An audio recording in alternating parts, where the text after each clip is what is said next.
Hello dear student, स्वागत है आपका Subhash study centre YouTube channel पर। और इस वीडियो में मैं आपको बताने वाला हूं सामाजिक विज्ञान भूगोल के अंतर्गत जो पहला चैप्टर आता है संसाधन एवं विकास। और इस चैप्टर के जितने भी अति लघुत्तरीय प्रश्न हैं जो 2021 बोर्ड परीक्षा के लिए भी महत्वपूर्ण हैं, इन प्रश्नों का सबसे आसान तरीके से याद करने का तरीका और यह वीडियो कक्षा 10 के छात्रों के लिए मोस्ट इम्पॉर्टेंट है, तो वीडियो के अंत तक जरूर बने रहिएगा। तो चलिए शुरू करते हैं।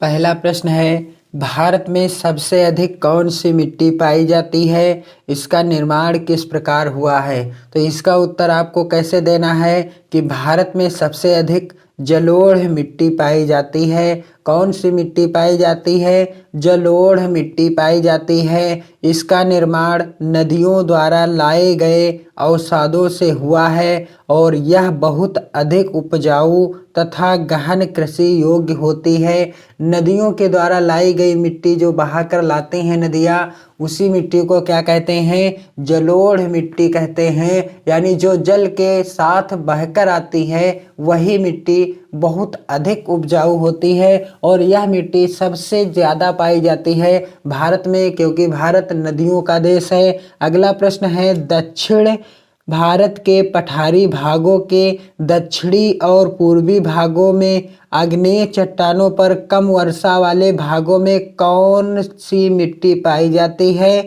इस मिट्टी की दो विशेषताएं बताइए। तो इसका उत्तर क्या हो जाएगा? दक्षिण भारत के पठारी भागों के दक्षिणी और पूर्वी भागों में लाल एवं पीली मिट्टी पाई जाती है। इस मिट्टी में लोहा, एल्यूमीनियम और चूना पर्याप्त मात्रा में होता है। फास्फोरस और वनस्पति का अंश कम होता है। अगला प्रश्न है, किन आधारों पर भारत की मृदाओं को बांटा जा सकता है? किस आधार पर बांटा जा सकता है?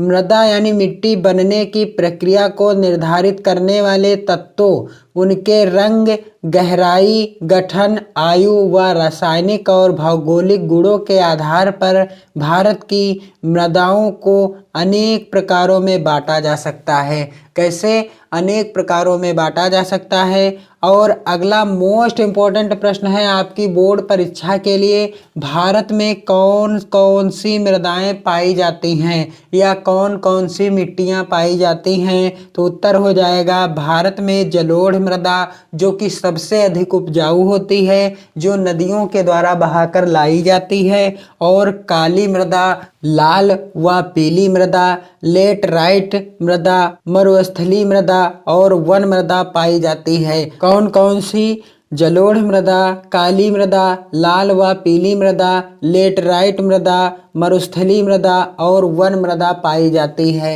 अगला प्रश्न है, चादर अपरदन किसे कहते हैं? चादर अपरदन किसे कहते हैं?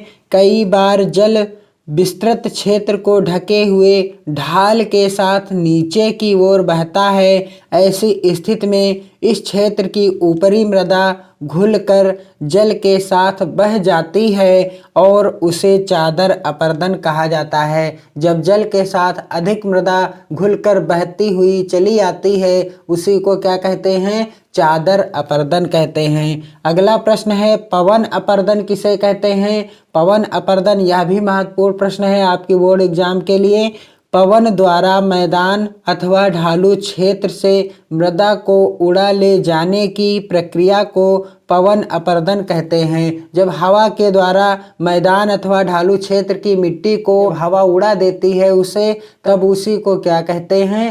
पवन अपरदन कहा जाता है। अगला प्रश्न है, वन मृदा की दो विशेषताएं बताइए। तो सबसे पहली विशेषता है, नदी घाटियों में ये मृदाएं दोमट और सिल्टदार होती हैं, परंतु ऊपरी ढालों पर इनका गठन मोटे कणों का होता है। अगला क्या है, हिमालय के हिम क्षेत्रों में ये अधिशिलिक तथा ह्यूमस रहित होती हैं। अगला प्रश्न है, मरुस्थलीय मृदा की विशेषताएं बताइए। मरुस्थलीय मृदा की क्या विशेषताएं हैं? मरुस्थलीय मृदा की विशेषताएं इस प्रकार हैं, मरुस्थलीय मृदाओं का रंग लाल और भूरा होता है। जो मरुस्थलीय मिट्टी होती है उसका रंग लाल और भूरा होता है। दूसरी विशेषता है ये मृदाएं आमतौर पर रेतीली और लवणीय होती हैं। ये जो मृदाएं यह मिट्टी होती है यह रेतीली यानी बालू के समान होती है और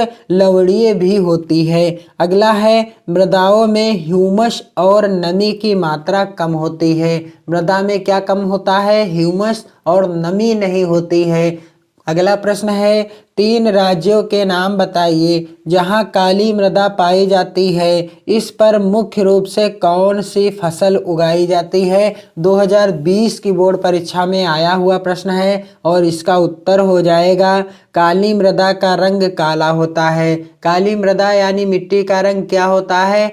काला होता है। इसे रेगर मृदा भी कहते हैं और यह लावाजनक शैलों से बनती है। जहां ज्वालामुखी का विस्फोट होता है उस क्षेत्र में इस मिट्टी को अधिकांश रूप से प्राप्त किया जाता है और यह मृदा महाराष्ट्र, सौराष्ट्र, मालवा, मध्य प्रदेश और छत्तीसगढ़ के पठार में पाई जाती है।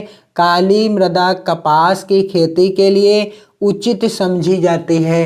कपास की खेती के लिए काली मृदा उत्तम मानी जाती है और इसे काली कपास मृदा के नाम से भी जाना जाता है। अगला प्रश्न है जैव और अजैव संसाधन क्या होते हैं?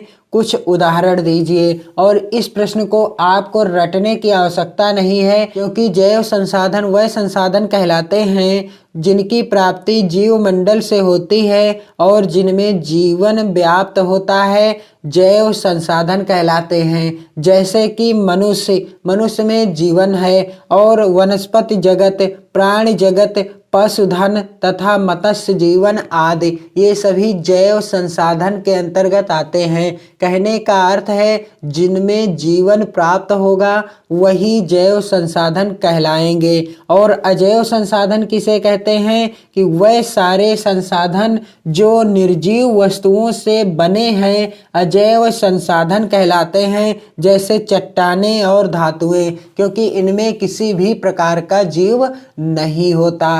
कहने का अर्थ है जैव संसाधन वह संसाधन हैं जिनमें जीवन व्याप्त होता है और अजैव संसाधन वह संसाधन हैं जो निर्जीव यानी जिनमें जीवन नहीं व्याप्त होता है। तो इस तरह से इन प्रश्नों को आप लिख लेंगे और याद कर लेंगे। वीडियो को अधिक से अधिक मित्रों में शेयर जरूर कीजिएगा, वीडियो को लाइक जरूर कीजिएगा और वीडियो के डिस्क्रिप्शन बॉक्स में जो महत्वपूर्ण लिंक दे रखी है आप वहां से महत्वपूर्ण वीडियो देखकर अपनी यूपी बोर्ड परीक्षा 2021 की बेहतर तैयारी कर सकते हैं। और मेहनत और लगन के साथ अपनी तैयारी करते रहिए, मस्त रहिए, खुश रहिए, अपना और अपने परिवार का विशेष ध्यान दीजिए। जय हिंद, वंदे मातरम।